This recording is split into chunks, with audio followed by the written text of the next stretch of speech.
ولمن خاف مقام ربه جنتان فبأي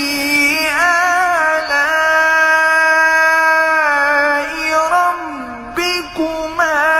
تكذبان ذواتا أفنان فبأي آلاء ربكما تكذبان فيهما